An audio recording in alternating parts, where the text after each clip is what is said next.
In a run-down laundromat, Claire, a poor lonely woman, offered a homeless man a cup of coffee and a warm place to sit for the night. No questions, no conditions, but she didn't know that the broken man carried with him a buried past and erased identity. When her kindness triggered a system to turn its back, he was taken away, and Claire lost everything in silence. Until one day, black SUVs pulled up in front of her shop. What she believed was the end was in fact the moment a forgotten act of kindness returned to rewrite two shattered lives forever. Before we dive in this story, let us know where you watching from. We love to hear your thought.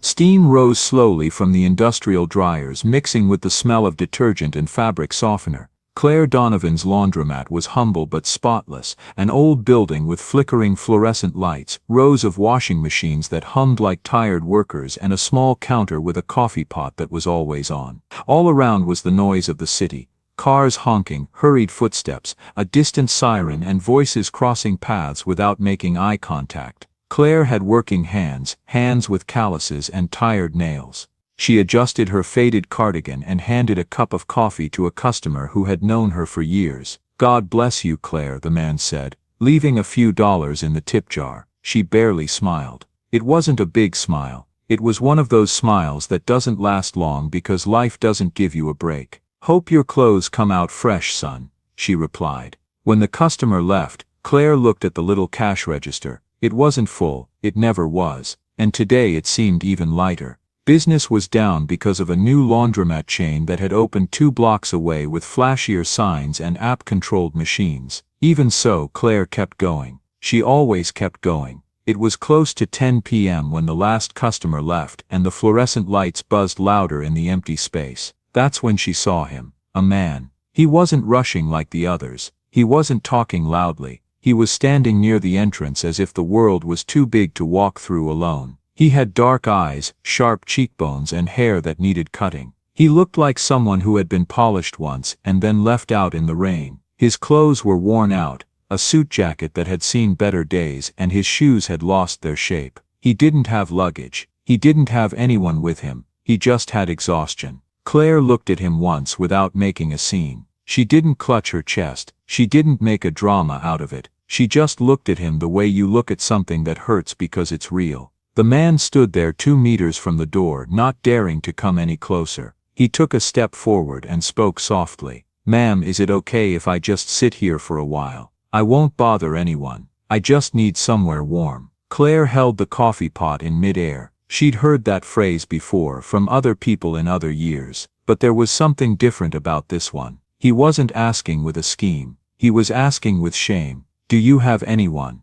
she asked without accusing him. The man looked at her like the question was a physical blow. "No," he said, and his voice barely cracked. "Not anymore." Claire swallowed hard and looked at the empty benches. She looked at the coffee pot. She looked at the small cash register, and then she looked at the man again. He looked down, pressing his lips together as if he was trying not to show how broken he was. Claire took a deep breath and made a decision. It didn't feel heroic to her. It felt simple. "Come here," she said, motioning with her hand. "Come inside. I don't bite." The man approached slowly as if he was afraid it was a trap. Claire poured him a cup of coffee and set out a donut from the box she kept for late-night customers. They weren't fancy offerings, but they were warm, and when you're exhausted, warmth is a promise. The man sat on one of the plastic benches meant for people waiting for their laundry. He drank slowly at first, anxiously, and then slower, as if his body finally realized that yes, there was going to be kindness in his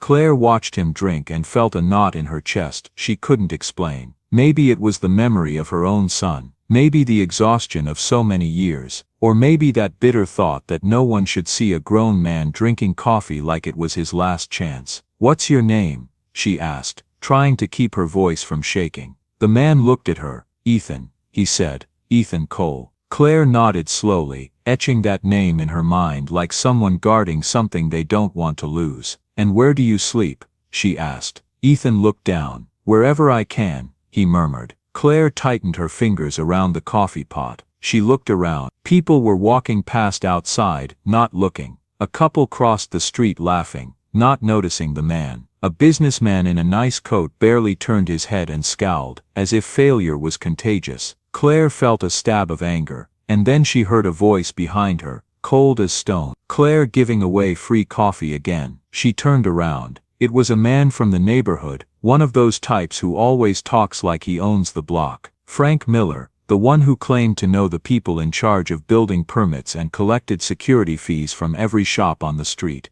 "Don't come complaining later when you can't make rent," he added, looking at Ethan like he was garbage. Ethan sat perfectly still, hiding his face. Claire straightened up, even though her back hurt. "I'm not complaining," she said firmly. "And he's just drinking coffee." Frank let out a little laugh. "You're going to fill your laundromat with vagrants," he muttered. "And then the inspectors come, and that's it. Goodbye, Claire." Claire held his gaze without lowering her head. "Let them come," she said. "There's nothing dirty here, just exhaustion." Frank clicked his tongue and walked away, but his threat stayed there floating in the air. Claire watched Ethan. He looked at her like he couldn't understand why anyone would stand up for him. Claire lowered her voice. "Finish your coffee," she told him. "And when you're done, tell me where you're going. I won't rest easy if I just let you go like this." Ethan looked at her, and for the first time his eyes showed something more than exhaustion. They showed a tiny hope, like a flickering flame. Claire didn't know it, but in that instant, with a simple cup of coffee and a firm sentence, she had just done something that the world doesn't easily forgive or forget. Because helping a homeless man was an act of kindness, but it was also without meaning to a promise. The laundromat remained the same. Machines humming, people passing, the fluorescent lights buzzing like a tired heart. But for Claire, the night wasn't the same anymore. Since Ethan sat on her plastic bench, he finished his coffee with care, as if he wanted to stretch the warmth so it would last longer. He didn't ask for more, not because he didn't want to, but because he was too embarrassed. Claire grabbed a napkin and held it out to him. "Clean yourself up good, son," she said without exaggerated sweetness, just like a real mother would.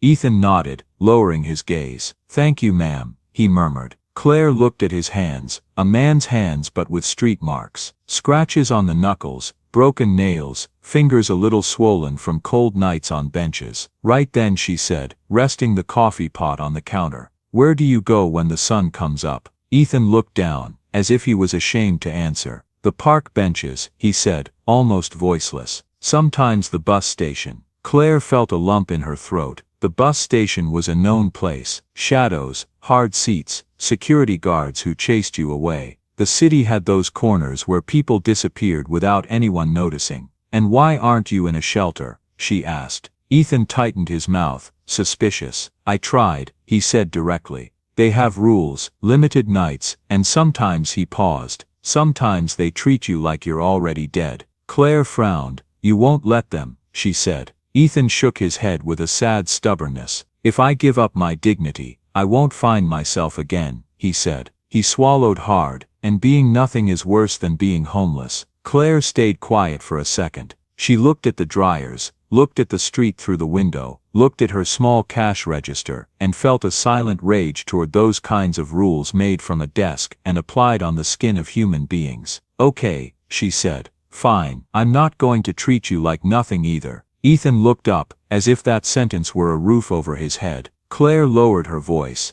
"But you aren't leaving without me knowing something else," she said. "How did you end up like this? You don't look like someone who's always been on the street." Ethan took a second, but spoke. "I had a company," he murmured. "A startup. We were doing well, then my partner." He trailed off. "That's it." Claire felt a shiver. It wasn't a full story, it was a fragment, and missing fragments usually hide hard things. She didn't push it, she didn't want to force the pain out. "Well," she said, "you had coffee today, and tomorrow if you want you can come back. But on one condition." Ethan tensed up, like he feared a payment. "Which one?" he asked. Claire looked at him firmly. "That you don't steal," she said. "Not out of hunger, and not out of anger. If I give to you, you respect me and respect yourself." Ethan nodded fast. "I don't steal," he said. Claire understood. "On the street, guilt is handed out according to your clothes and your face." "Not here," she said. "Here we speak the truth." Ethan stayed quiet, and then when he moved to adjust his sleeve, something poked out from his wrist. A watch, expensive looking but scratched and worn, like something he'd kept hidden. Claire barely saw it, but she saw it. It was a mechanical watch, simple but refined, with a very specific design. The kind of watch that doesn't come from a pawn shop. Claire froze. She had seen watches like that before, not on homeless men, but on businessmen in magazines, on investors who came to the neighborhood when the city tried to gentrify it. "Hey," she said softly. "That watch, where did you get it?" Ethan touched his wrist instinctively, as if protecting it. "It's mine," he said, suspicious. "I had it from before." Claire swallowed hard. From before being on the street. Ethan nodded. "It was a gift," he said quietly. "From my father, when I graduated." Claire felt her heart skip a beat. It wasn't common. It wasn't something you kept when you were desperate enough to sleep on benches. It was a symbol of someone who had money, or family, or a place where they ordered expensive things for their children. Claire looked at the watch again, and something in her memory moved like a creaky door. She remembered an old news article from years ago, a business scandal. A young entrepreneur, whose face had been on the local paper, a lawsuit, a company dissolved overnight, and a name she couldn't quite remember. Claire felt the blood drain from her fingers. "What's wrong?" Ethan asked, seeing her look so serious. Claire swallowed hard, trying not to scare him. "Nothing, son," she said, but her voice didn't quite obey her. "It's just that watch isn't from the streets." Ethan clutched the watch tight. "I don't know," he said. "I just know that when I look at it, I remember my father's voice." Claire froze. "And a smell," Ethan whispered. "Like expensive leather." "And I remember a big office," he said quietly. "Glass walls, city view." Claire froze. "An office, expensive leather, a father's voice. That wasn't a bus station. That was a life." Claire looked around, as if someone might be listening. The laundromat was normal, but she wasn't normal on the inside anymore. Because she understood what no one else saw. This man didn't just have exhaustion, he had a history, and if someone destroyed him with a lawsuit and a scandal, then someone else also wanted to make sure nobody remembered him. Claire took a deep breath, leaned toward him, and lowered her voice. "Listen to me closely," she said. "Tonight you're not going to the bus station. Tonight you're staying here, and not because I want you to, but because I feel like someone might want you gone." Ethan looked at her, terrified. "Who?"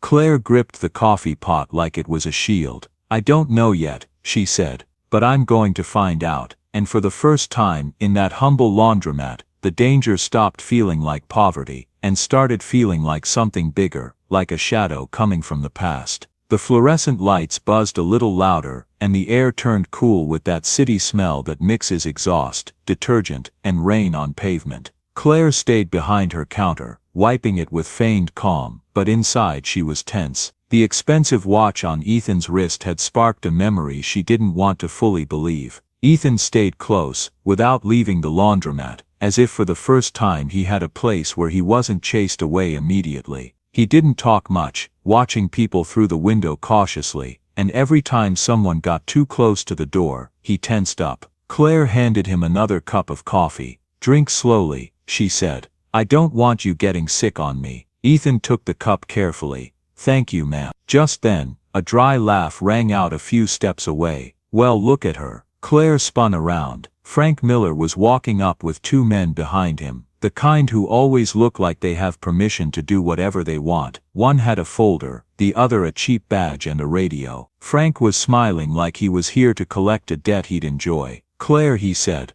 "what a big heart, giving free coffee to strays. Don't come crying to me later when they kick you out of this building." Ethan went still. He looked down, pressing his lips together. Claire straightened up. "He's not a stray," she said. "He's a person." Frank raised an eyebrow. "A person who sleeps for free today and robs you tomorrow," he shot back. "That's how it starts." One of the men behind him opened the folder and pretended to read. "We received a complaint," he said, "for harboring vagrants and creating a public safety issue." Claire felt like she'd been punched in the stomach. That word vagrants was their favorite when they wanted to take something from you without admitting you were just in the way. "My laundromat is clean," she said firmly. "It's always been clean." The man shrugged. "That's for us to decide, Claire." She looked at the machines, the benches, the counter. Everything was in order. She knew it, but she also knew that when an inspector arrives wanting to find something, he finds it.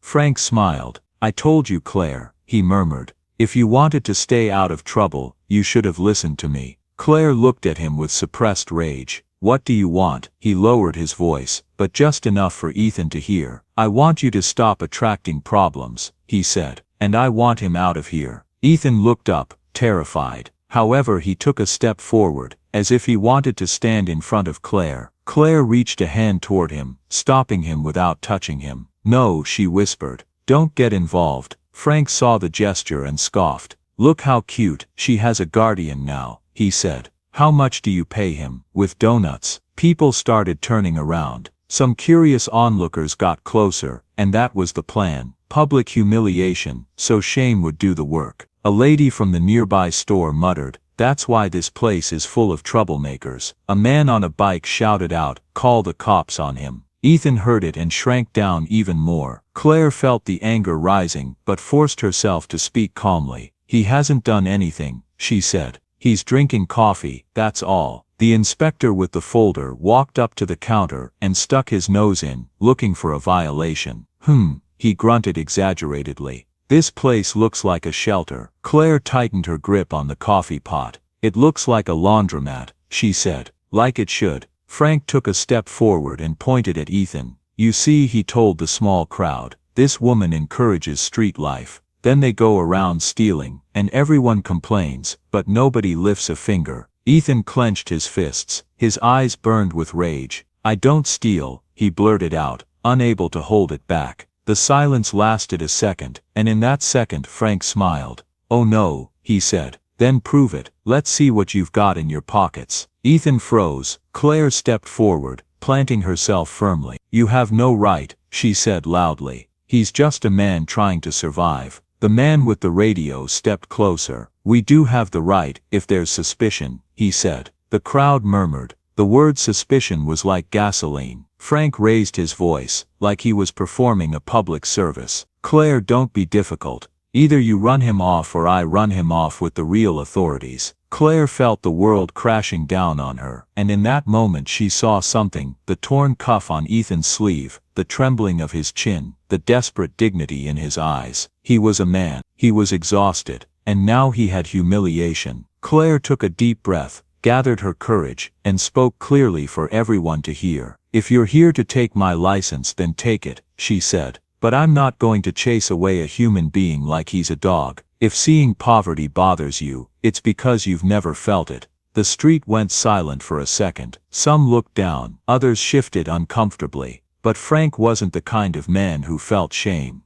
"So that's how it's going to be," he said, smiling. "Fine." He signaled to the inspector with the clipboard. "Write this down," he ordered. "Refusal to cooperate, presence of vagrant in business premises, safety risk." Claire felt her legs shaking, but she didn't back down. Then the man with the radio took a step toward the counter, reaching in like he was going to check the register or knock something over. And in that movement, his gaze locked onto Ethan's wrist, where the scratched mechanical watch was peeking out from under his sleeve. The man froze for a second, and his face changed. "Hey," he said in a low voice. "That watch." Ethan covered his wrist. Claire noticed it. Frank did too. "What is it?" he asked quickly, moving closer. The man with the radio hesitated. "Nothing," he said, but it was already too late. Frank looked at Ethan with more attention, as if for the first time he didn't see a filthy vagrant but something else, something that could be worth money. And Claire felt an internal alarm, because she understood the real danger in that instant.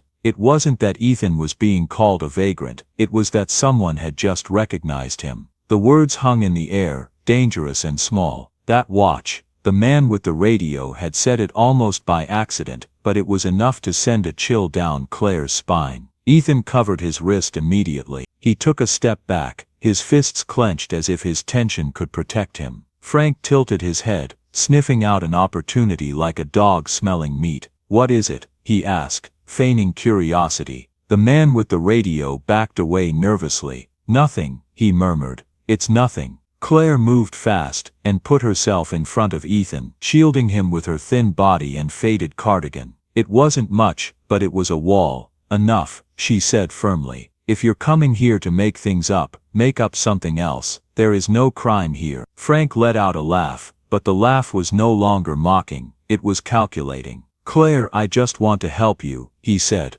You get into trouble for being too kind, and the street doesn't forgive. Claire looked at him the way one looks at someone disguised as a friend. I don't need your help, she replied. Frank made a gesture with his hand, as if surrendering, but his gaze remained locked on Ethan's wrist. Well, he said, don't say you weren't warned later. The inspector put away the clipboard without fully finishing the threat. The man with the radio avoided looking at Ethan. The three of them walked away, but they didn't leave in a hurry. They left with that fake calm that says, I saw something, and I'll be back. When they finally turned the corner, Claire let out her breath as if she had been holding it since they arrived. Ethan remained still, not moving. Ma'am, he murmured.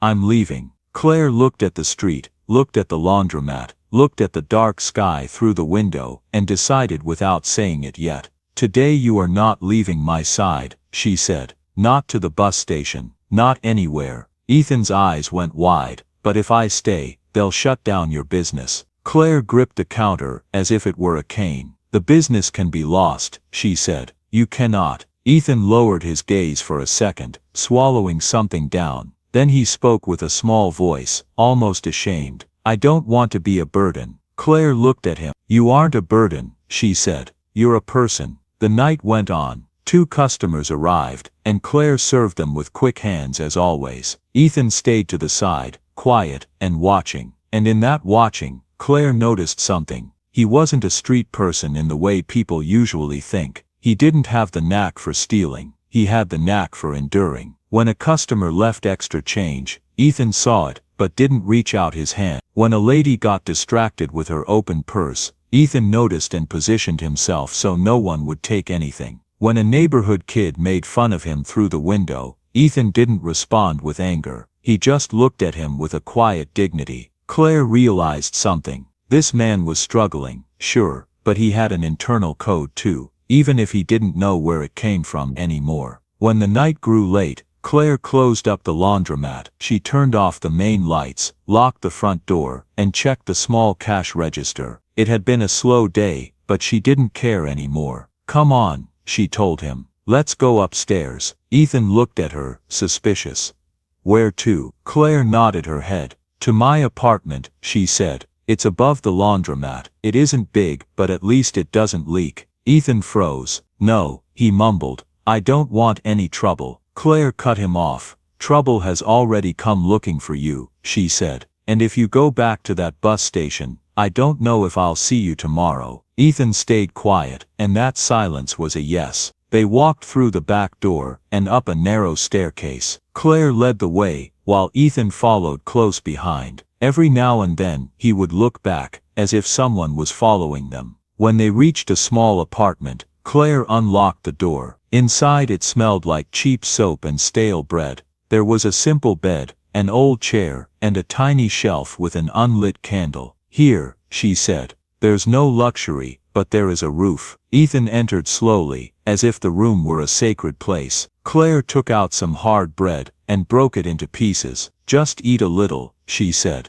And tomorrow we'll see what we do. Ethan took it carefully. Why are you helping me? He asked, not understanding. Claire stood still for a second. She didn't know how to explain it with pretty words. So she just told the simple truth. Because if I were on the street, I would have wanted someone to see me as a person. Ethan looked down. Claire sat in the chair, and looked at him. Now conditions, she said firmly. Ethan looked up. No stealing here, she said. No lying here. And if someone is looking for you, you tell me. You're not going to hide from me. Ethan clutched the watch under his sleeve. I don't know who's looking for me. Claire looked at him. Someone recognized that watch, she said. And when someone recognizes something on you, it's not always out of kindness. Ethan frowned. So what do I do? Claire took a deep breath. We make a pact, she said. A silent pact. Ethan watched her, attentive. You help me at the laundromat, she continued. You clean, you organize, you fold, so no one can say you just come to sit around, and I give you food and shelter, until we find out the truth about that watch and whatever happened to you. Ethan looked at her, and for the first time, his eyes lit up with something like pride.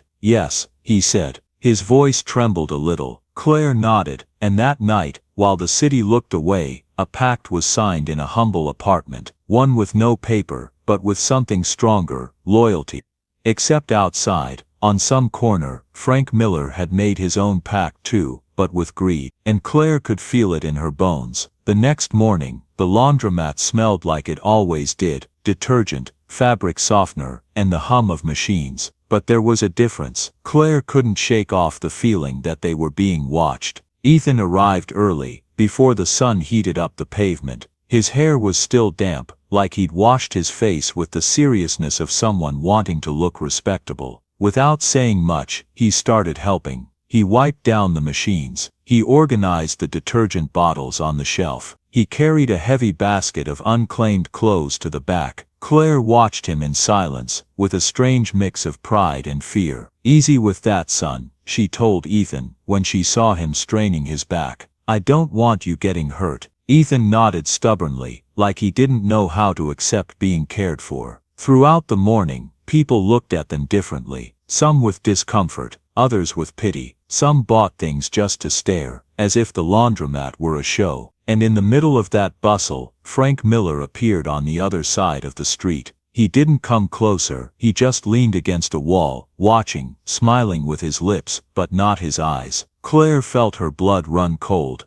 "Don't look at him," she whispered to Ethan. "You just keep working." Ethan, though, saw him out of the corner of his eye, and clutched the watch under his sleeve, as if his skin warned him before his mind did. The day went on. By noon, Claire almost relaxed, and then during a brief pause, Ethan walked up to her, his voice quiet. "Ma'am, I had a dream last night," he said. Claire looked at him. "What did you dream, son?" Ethan swallowed hard. "I dreamed I was in an office again," he murmured. Like everything was still okay. Claire felt a pang in her chest. "Do you remember the office?" Ethan shook his head in frustration. "It slips my mind, but I heard phones ringing, and it smelled like new carpet, like success." Claire stayed quiet for a second, then she touched his shoulder clumsily, like someone not used to showing tenderness. Calmly, she said, "The important thing is that you're here with me." Ethan looked down and nodded, but that comfort didn't last long. Because at 2:30, when the sun was beating down hard, and the street looked like it was dozing off, a white SUV braked half a block away, then another, then a patrol car, moving slowly, no sirens, like they wanted it to look normal. Claire felt her heart jump into her throat. "Don't move," she told Ethan fast. "Stay close to me." Ethan got close immediately, as if he already knew this kind of danger. Two people in vests, carrying folders, got out of the SUVs. One had an ID badge hanging around his neck. The patrol car parked nearby. A police officer looked over without rushing, and as if the world wanted to confirm the worst, Claire saw Frank Miller walking behind them, with that "I brought them" look on his face. The woman in the vest spoke first. "Good afternoon. We're here regarding a report of a vagrant being harbored in a business premises. Presumed safety risk and possible illegal activity." Claire felt her face burn. "Illegal activity," she repeated. "I let him stay the night." The man in the vest held up the folder. "Ma'am, we're not accusing you," he said with a mechanical voice. "We just have to verify. Does this man live with you?" Claire clutched her cardigan. "He stayed last night," she admitted, "because he was on the street." The woman looked at Ethan and her voice softened a bit. "Sir, what is your name?" Ethan opened his mouth but then stood taller. "Ethan Cole." The woman nodded, taking notes. "Do you have family? Is anyone looking for you?" Claire felt the world spin a little. If she said yes, maybe they'd take him. If she said no, maybe they'd take him anyway. "I don't know," she said honestly. "I just know someone recognized something he's wearing." The man in the vest frowned. "Is that so?" Ethan instinctively covered his wrist. The woman leaned in gently. "Don't worry," she said. "We're not going to hurt you. We just want to help." Claire heard that phrase and still the fear didn't go down. Not because she thought they'd hurt him, but because she knew what happened when systems got involved. "Don't take him like he's a criminal." Claire blurted out almost without thinking. "I beg you, he hasn't done anything wrong." The woman in the vest looked at her with a mix of exhaustion and pity. "Ma'am, I don't decide that," she said. "There are protocols." Ethan clenched his fists. "I haven't broken any law," he said, and his voice cracked. Claire felt like her chest was splitting open. "Look at the laundromat," she said desperately, pointing. "It's clean. He helps out. I'm not using him. I just couldn't leave him." The police officer said, "Lady, don't make this complicated," and that indifference felt like a blow. Then the man in the vest opened his folder and showed something. A printed sheet with a logo in the corner. A financial company's emblem that Claire vaguely recognized. Claire froze. The woman in the vest looked at Claire with a new seriousness. "Ma'am, this man might be connected to an ongoing fraud investigation from years ago." She paused. "We have to take him into custody to verify his identity." Claire felt her legs go weak. "Investigation," Frank whispered behind them, smiling like he'd just won the lottery. "See, Claire, you sticking your nose where it doesn't belong." Claire looked at him with a silent rage. "It was you," she murmured. Frank shrugged. "I just reported it," he said. "For the good of the neighborhood." A lie wrapped in goodness. The vests approached Ethan calmly, without aggression, but firmly. Ethan took a step back, looking at Claire. "Ma'am," he said with a trembling voice, "you're going to leave me." Claire felt something inside her break. "No," she said, swallowing hard. "I'm not going to leave you." The woman in the vest looked at her. "You can come to the station if you want," she said, "but you can't stop the custody order." Claire nodded fast. "I'm going," she said. "I'm going with him." In that moment, Ethan turned toward the laundromat, as if he wanted to memorize it. Then he looked at Claire like someone holding on to the only thing they had. They put him in a van. Claire climbed in too, shaking, with her cardigan still on. The door closed, and when the vehicle started, Claire saw through the window Frank Miller staying on the corner, watching them leave with satisfaction. Claire pressed her lips together. Because she understood, it wasn't help, it was a move. Someone had activated something big, and now Ethan was no longer under her watch. And that day, in seconds, Claire lost what she had barely started to care for. The street went back to making its noise, like nothing happened. That was what hurt the most. The same distant siren, the same shop calls, the same sun hitting the sidewalk, and Claire's laundromat, there still running, but inside it felt empty. The coffee pot cooling, the benches arranged with no one on them, the machines humming to themselves. Ethan had gone in a white van with a custody order that sounded like a clean word but felt like a theft. Claire tried to follow up that same day. She went to offices. She asked. She begged. She gave her name, her address, her story. They told her, "Come back tomorrow." They told her, "The system is down." They told her, "It's under review." They quoted protocols at her. And one day, without meaning to, she heard the words she already knew in her gut. "Ma'am, if you're not family, we can't give you any information." Claire walked out of there like someone who'd just lost a limb. Still walking but incomplete. The laundromat kept going. Because when you need to survive, you don't get much time to cry. The next day she turned on the machines again, made coffee, heated up donuts for the morning customers. But every time she heard the door chime, her heart would light up and then go dark. Because it wasn't him. Ethan, his name stuck in her like a sweet thorn. Weeks went by, then months. Claire invented routines just to keep from going crazy. Sweeping the same patch of floor, scrubbing the same spot on the counter, saving an extra cup just in case he came back. Sometimes, without thinking, she'd push a donut toward the empty bench. Then when she realized what she'd done, she'd pull it back fast, ashamed of her own hope. In the neighborhood, people talked for 2 days and then they forgot. Good thing they took him, some said. Gets rid of the trouble. Others whispered that Claire had gotten too attached. They said. And that was the worst part, that they called it getting attached when what she did was protect someone. One afternoon, Frank Miller walked past the laundromat and dropped a comment like he was dropping a heavy stone. "See," he said, smiling. "In the end everything works out when you do the right thing." Claire looked at him with silent hatred. "Get lost." Frank shrugged his shoulders. "You got yourself into this mess," he mumbled, and walked away.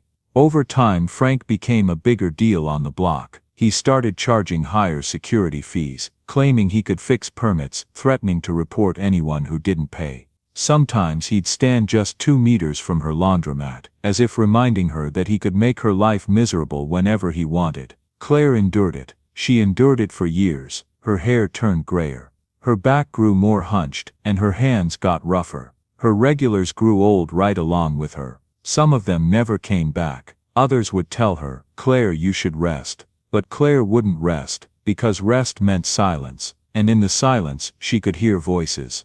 Sometimes she dreamed Ethan was outside and she couldn't open the door. Sometimes she dreamed she was looking for him in an alley full of shadows, and all she found was his scratched watch lying on the ground. In a box in her apartment she kept the little that remained of him: a chipped coffee mug that he had used, a napkin where he'd written "thank you" in small letters, a torn business card with no name, just a phone number that no longer worked. She guarded it like it was gold. One day many years later, a lady from the flower shop nearby asked her, "Claire, do you still think about that man?" Claire didn't answer with words. She just looked at the street. Because yes, every day, the neighborhood changed. The block filled with more shops, the market expanded, better phones arrived, newer cars, people in a rush, but Claire's laundromat stayed exactly the same. Old, humble, clean. A fixed point in a world that never stopped. And she became part of the landscape, just another old woman. Until one random Friday when the sun was high and the air smelled of detergent and fresh coffee, Claire heard a sound that didn't belong on her block. A roar, not a motorcycle, not a truck, a refined, expensive roar. The people around her turned to look. First she didn't. She kept folding towels out of habit, until the noise got so close that the sidewalk vibrated. Claire looked up and saw 3 shiny black SUVs, low, aggressive like animals from another world, braking right in front of her laundromat. The street went silent. Claire felt the towel slip a little in her hand, because in that instant, without understanding why, she knew life was about to collect on an old debt. The 3 sleek SUVs sat motionless in front of the laundromat, as if the world had hit the brakes with them. The street filled with eyes. People who usually walked past without looking stopped now, raising their phones, whispering. Loose phrases floated in the air. Who died? What are they going to buy here? No way they know Claire. Claire held the towel with a trembling hand, not from excitement yet, but from fear. Because in her life, whenever something shiny appeared suddenly, it almost always brought bad news. One of the cars cut its engine, then the second, then the third. The silence that followed was strange, heavy, like inside a church. Claire didn't move. She watched the cars the way you watch a storm, waiting for the lightning to strike. And the strike wasn't a noise. It was a memory, because in that instant, the black reflection of the cars threw back her own image. A thin, slightly hunched woman with a faded cardigan. Her face marked by the sun and the years. A woman who had spent too much time swallowing her words. The past crashed down on her without asking permission. It wasn't just Ethan, it was everything Claire had learned to bottle up just to keep living. She had been young once. She'd had a small apartment with a window that faced a tree. She once had a husband who smelled of earth and bar soap, a hard worker with strong hands. His name was Michael. He wasn't rich, but he was one of those men who always come back, no matter how tired they are. Until one day he didn't. A divorce. Papers that arrived too fast, a heart that was broken before she understood why. Claire was left alone, with life weighing heavy in her hands. Then came her son, her only son, David. David was her pride and her fear. He grew up watching his mother work, and he swore that one day he would make her proud. He studied hard, worked harder, got a job at a factory on the edge of town. Claire would pack him lunch in a napkin when he came home to visit, as if he were still a child. But factories don't forgive those who work without someone watching their back. There was an accident. A machine that wasn't maintained. A company that paid the minimum settlement and moved on. David didn't come home. Claire searched for justice with everything she had. Her feet, her voice, and her shame. She went to lawyers, to offices, to churches. They told her the same thing they would tell her years later with Ethan. If you don't have money for a real case, we can't help. Claire was left with the hollow space in her home. And then the worst part happened. The people, the street, the neighborhood, they started to talk. Her son was careless. She should have kept him closer. She let him work at that place. Claire never knew the whole truth. She only knew that when loneliness moves in, it starts bending you from the inside. That's why when she saw Ethan that night, exhausted, ashamed, alone, it wasn't just kindness. It was one wound recognizing another wound. It was a mother without a son looking at a man without a home. And that's why she cared too much, as people said, because in him Claire felt a second chance to do something right. Even if the world told her she was worthless. The roar of car doors brought her back to the present. A door opened, then another, then another.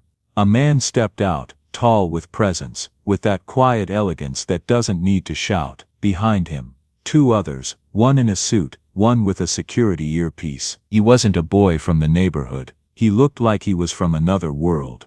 Claire looked at him and felt a strange jolt, like when something familiar is hiding inside the impossible. And yet her first reaction was human. She lowered her eyes, because the first thing she felt was shame. Shame for her old laundromat, for her cardigan, for her rough hands, for her whole life summed up in humming machines and detergent. She wanted to hide behind the counter, but she couldn't. The man walked toward her slowly, not in a rush, not mocking, as if every step was out of respect. Claire gripped the towel tight. What can I get you?" she asked with a small voice. The man in front looked at her with held-back emotion, as if it hurt him not to break down right there. "Claire," he said softly. She looked up, and in that gaze something opened, an invisible thread, because those eyes were the same ones she had seen on a broken face years ago, under her fluorescent lights. Claire felt her chest fill with air, and then empty out. She didn't say anything. She couldn't. The man stopped in front of the counter, and his voice trembling, as if he finally allowed himself to feel, let out a sentence that split her world in two. "I didn't forget you." Claire felt her knees go weak, and in her head, like an old echo, the name returned. Ethan. But she still didn't dare believe it, because Claire had already lost too much. And the heart, when it has lost too much, learns to suspect even miracles. The sentence hung suspended between the hum of the dryers and the sleek shine of the SUVs.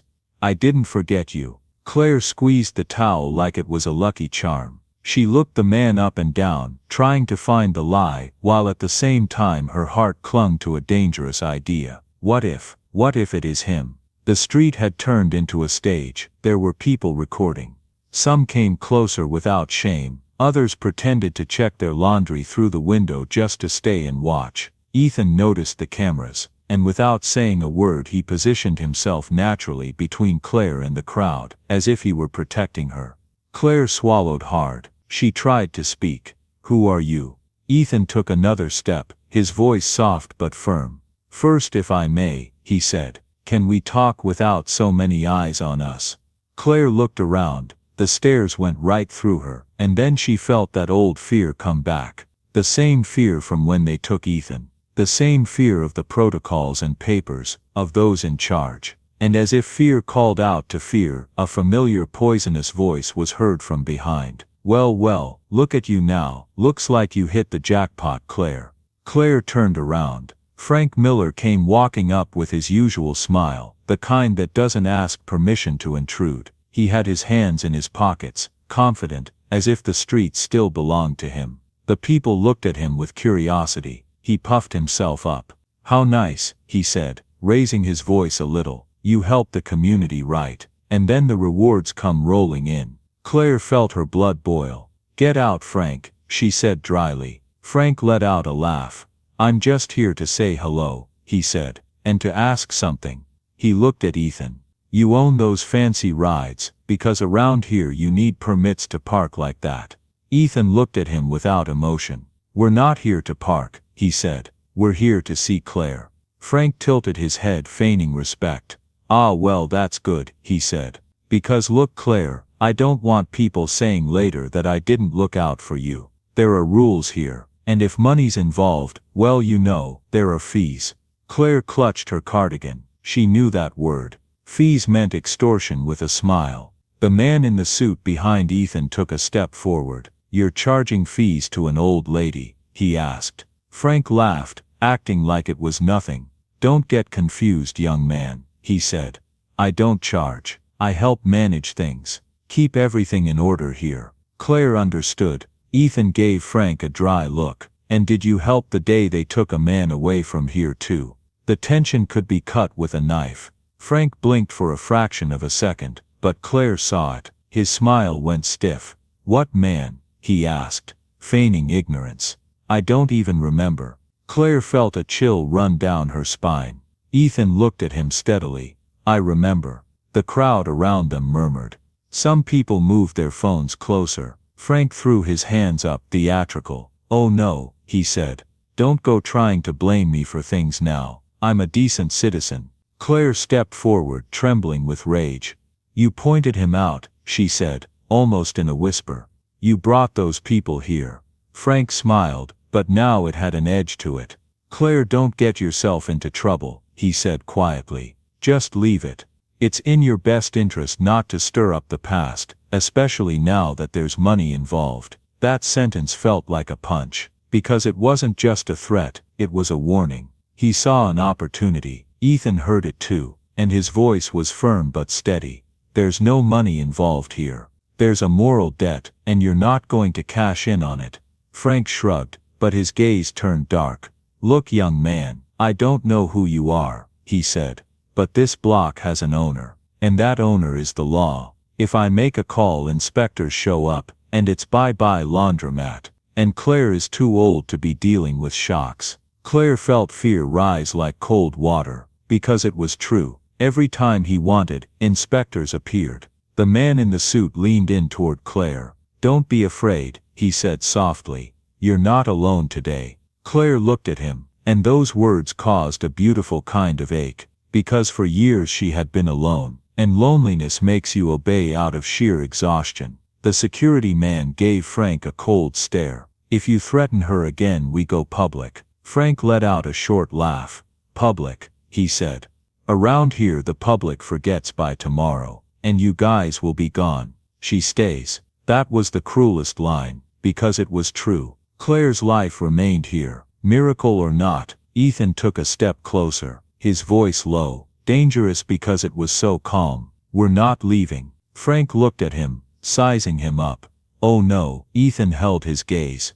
"We're not leaving until we fix what you broke." Frank pursed his lips for a second, then raised an eyebrow and smiled, like a man deciding to play dirty. "Then we'll settle this the easy way or the local way," he said, pointing at the city hall in the distance. He walked away, but not like someone retreating, like someone going for backup. Claire watched him walk away and felt that old fear pierce her again. "They're going to do the same thing to me all over again," she murmured. "They'll come with papers, with police."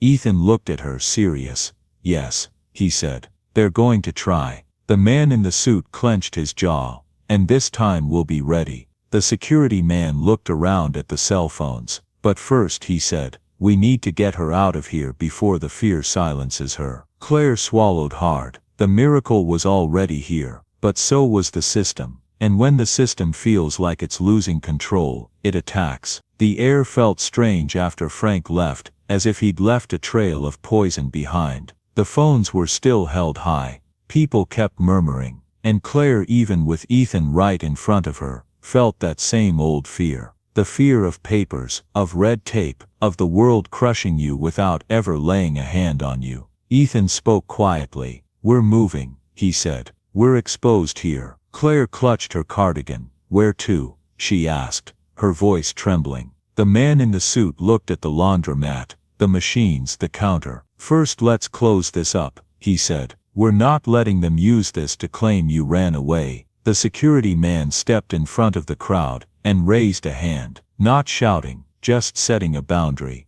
"Excuse me," he said. "Don't record the lady, have some respect." Some lowered their phones in shame, while others moved closer, morbidly curious. A woman blurted out, "Well, if those cars are showing up, she must be into something." Claire felt the shame like a physical blow. That same block where they used to ignore her was now looking at her like her poverty was just a disguise. Ethan walked up to the counter and calmly started organizing things. He didn't rush anything, clearly trying not to cause a scene. The man in the suit turned off the main lights. The security man checked the doors. Claire watched them, feeling a strange mix of emotions, gratitude and panic. "Don't get into trouble for my sake," she murmured. Ethan looked her in the eye. "Claire, you got into trouble for me when you had nothing," he said. "Now it's my turn." Just then a message popped up on the suited man's phone. Then another. His face hardened. It started, he muttered. "What?" asked Ethan. The man turned the screen around. It was a post blowing up on local social media. A photo of the laundromat taken from a distance, with a venomous headline, "Elderly woman involved in suspicious luxury car scheme at local laundromat." Claire felt her stomach tie into a knot. "Involved," she whispered, as if the word didn't belong in her life. The security man clenched his jaw. "Frank is pushing this," he said. "And if it sticks, inspectors and police will be here tomorrow with a reason." Ethan looked at Claire, serious. "Is your permit up to date?" he asked. Claire lowered her gaze. "I have what I've always had," she murmured. "I pay what they ask, so they let me be." The suited man tensed up. "Frank charges you." Claire hesitated a second, then nodded, ashamed. "A fee," she said. "If I don't pay, they shut me down. That's how it works here." Ethan closed his eyes for a moment, holding back the rage. "Then it's not just gossip," he said. "It's extortion." The security man looked toward the street, like he could already see the guys in vests coming. "And Frank isn't satisfied with his cut now," he said. "He wants to use you." At that moment Claire heard a phrase that cut off her air. It came from two men standing nearby, whispering, "Must be some old scam. That's why she's getting those cars." Claire felt like crying, but she swallowed the tears out of habit. The shame made her want to disappear. Ethan noticed, and that's when the shift happened. He wasn't just a man with money anymore. He was someone with a debt in his heart. "It's over," he said, and his voice wasn't soft anymore. The suited man looked at him. "What are you thinking?" Ethan lifted his phone and dialed. "We're going to do what's never done here," he said. "Call the top." The security man raised an eyebrow. "Who?" Ethan answered without showing off, just with decision. "The district attorney, and a major news outlet. Today, with proof." Claire looked at him, terrified. "No, don't do that," she whispered. "Here, when you talk, you pay for it." Ethan leaned toward her with respectful firmness. "Claire, you've already paid for years," he said. "With fear, with loneliness, with silence. Now we're going to collect, with the truth." Claire felt something inside her break loose. The suited man quickly opened another screen on his phone. An old photo, saved like treasure. It was blurry, but you could see a newspaper clipping with a young man's face in one corner. A headline about a fraud case. A name that had been buried. "I kept this as long as I could," he said quietly. "Didn't know why, but I kept it." The security man pressed his lips together. "So the story doesn't start today," he murmured. "It starts the day they erased him." Claire looked at them, and for the first time she understood without anyone saying it. If this man was Ethan, then the system didn't just humiliate her. It stole his life too. And if Frank was involved, he wasn't just a nosy landlord, he was a key piece. Ethan hung up the call and looked at the other two. "Done," he said. "They're on their way." The suited man swallowed hard. "So there's no turning back." The security man looked toward the city hall in the distance, like someone watching a storm. "Let whoever needs to come, come," he said. "This time the truth won't be buried." Claire squeezed her cardigan, trembling, with the block full of eyes on her, because the shame was already running through the city. And what was coming wasn't just an inspection, it was the final attempt to bury her in a rumor. It didn't even take an hour. The rumor was already in several groups, on neighborhood pages, in venomous comments, and when people smell blood they become experts at inventing. Claire tried to keep working out of pure habit, but her hands were shaking. Every customer who approached brought a different look. Curiosity, suspicion, morbid fascination. The laundromat that was always invisible now was a spotlight. Ethan and his team stayed close without showing off, like they were a wall. "They're coming," said the security man, watching the street. And they came. Two men with vests and a folder, a woman with a tablet, and behind them a patrol car moving slow, without sirens. Almost just like that time, years ago, only now there were more phones recording. Claire felt her chest close up again. "No," she murmured. Ethan leaned toward her. "Breathe," he said. "Today they don't step on you. The woman in the vest spoke with a bureaucratic voice. "Claire Donovan, we are here for a verification. Report for irregular activity, possible suspicious dealings, and obstruction of public sidewalk." Claire opened her mouth, but the shame left her voiceless. The suited man stepped forward. "Suspicious dealings?" he asked, calmly. "With what proof?" The man with the folder held up a printed paper, the rumor post with screenshots. "We have citizen complaints." The security man let out a short, cold laugh. "That's not a complaint, that's gossip." The police officer squared up, looking ready for a fight. Ethan raised a hand to calm things down and spoke without raising his voice. "Officer, we're going to cooperate, but everything is being recorded. And before you touch anything, I want to see the warrant and full identification." The guy in the vest looked uncomfortable. "There's no need to get like that, son." Ethan stared right through him. "There is a need, because this lady has been extorted for years," he said. "And this smells like a setup." The word extortion changed the whole vibe. The crowd murmured louder. The inspectors glanced at each other. Just then Frank Miller appeared at the end of the street, like the whole scene belonged to him. He didn't come close immediately, just watched, with a cocky look. The security man pointed him out with his chin. "There's the guy collecting the cut," he said. Claire looked down, trembling. The woman in the vest furrowed her brow. "What cut?" The suited man pulled out his phone and showed old messages, names, small transfers, and photos of papers with no official stamps. "This," he said, "payments so they don't shut her down, every month, for the permit." The inspectors froze. The police officer shifted his stance. Ethan spoke straight to them. "We've already notified the district attorney. They're on their way. If this is legal, great. If it's a charade, it all falls apart today."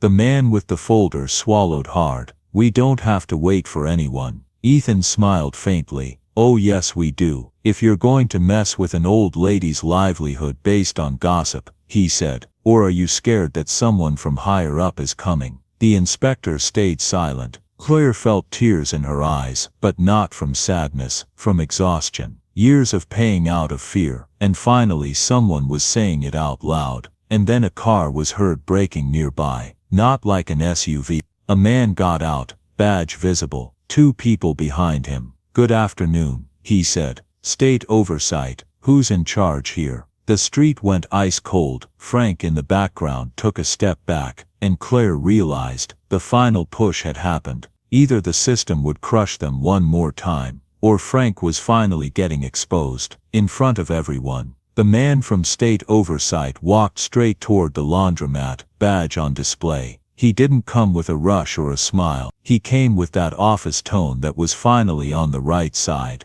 "Who requested the intervention?" he asked. Ethan raised his hand. "We did," he said. "And we have evidence of extortion and staged inspections." The woman in the municipal vest shifted uncomfortably. The man with the folder swallowed hard. The cop glanced sideways at his partners, wondering what mess they'd dragged him into. Claire was trembling, but she stayed on her feet. Her knees burned. Her heart pounded hard. Whole years of enduring just to keep her block. And today on that very same block everything was about to come out. The state agent looked at the inspectors, IDs he ordered, they pulled them out. Their hands didn't look so steady anymore. The state agent looked at the laundromat, looked at the flow of people, then looked at Claire. "Ma'am, do you authorize us to review the charges they've made for permits over these years?" he asked. Claire opened her mouth. And the whole truth came out for the first time without fear of looking foolish. "Yes," she said. "I paid because if I didn't pay they'd shut me down. Frank always told me that." The murmur of the street turned into a roar. Frank Miller charges the lady." In the back Frank tried to smile, but the smile didn't fit anymore. "Don't make things up," he said, raising his voice. "I was just helping the lady with her paperwork." The suited man stepped forward and showed the phone to the state agent. Messages, dates, amounts, a voice note where the veiled threat could be heard clearly. "If you don't pay, they raid you tomorrow." The state agent didn't even flinch. "That is extortion," he said dryly. The municipal cop swallowed hard. The man with the folder looked down. And then the thing Claire had feared from the start happened. Frank wanted to escape the spotlight by making her the culprit. He took a step closer and pointed theatrically at the laundromat. Hold on, he shouted. If you want to investigate the stuff about the vagrant too, because this lady has always been into weird stuff. She even kept some homeless bum here. Claire felt the blow like a public slap in the face. The street froze. The state agent looked at him without emotion. What vagrant? Claire swallowed hard. Her hands were shaking. Ethan spoke for her. Me, he said. Silence. Claire felt like her chest was cracking open. The word me was a miracle spoken out loud. The people looked at Ethan with new eyes. Him, that's the guy. The state agent furrowed his brow, serious. Do you have a way to prove it? Ethan pulled something from his wrist. He held it up. A scratched mechanical watch, simple but refined. Then the suited man took out documents. Then the security man pulled up records on his phone. Financial records, the fraud case, the exoneration that came too late. The years lost. Claire felt the tears rising without permission. Ethan looked at Claire, his voice finally cracking. You gave me coffee when nobody else would, he said. You gave me a roof over my head. You defended me. You were the closest thing to family I had. Claire pressed her hand to her chest. She tried to say, and then she broke, not with screams, but with that silent weeping of someone who has held it in for years. I looked for you, she whispered. I looked for you so hard. Nobody would tell me anything. They told me I wasn't family, and I was left with nothing but your absence. Ethan lowered his head, holding back his emotion. They buried my case for years, he admitted. But I fought back. I rebuilt, and since then I made a promise to come back for you. The street wasn't murmuring anymore. The street was listening. Frank, seeing everything crumbling down around him, tried to spin the narrative. Just stories, he said. Anyone can make that up. The state agent raised his hand. Sir, that's enough, he said. We have wire transfers, voice notes, witnesses, and proof of intent to manipulate an operation. You are under arrest for extortion and fraud. Frank froze. Arrested, he stammered, looking at the inspectors as if searching for salvation. You guys know. The inspectors looked down. Nobody saved him. The police officer stepped forward, and there it was. Poetic justice. The man who made a living scaring others was now truly scared himself. Frank screamed, kicked, demanded to speak to someone higher up, but he didn't reach anyone up there, because his power only existed as long as nobody called him out. Claire watched him go, and didn't feel joy. She felt relief. Years of relief. The state agent approached Claire. Ma'am, your laundromat is protected while we investigate. Nobody is going to shut you down for this. And if you wish, you can file a formal complaint about the payments. Claire nodded, with a broken voice. Yes, she said. No more living in fear. Ethan took her hand, his elegant hand over her rough one. It was a contrast that hurt in a beautiful way. You won't live with fear anymore, he said.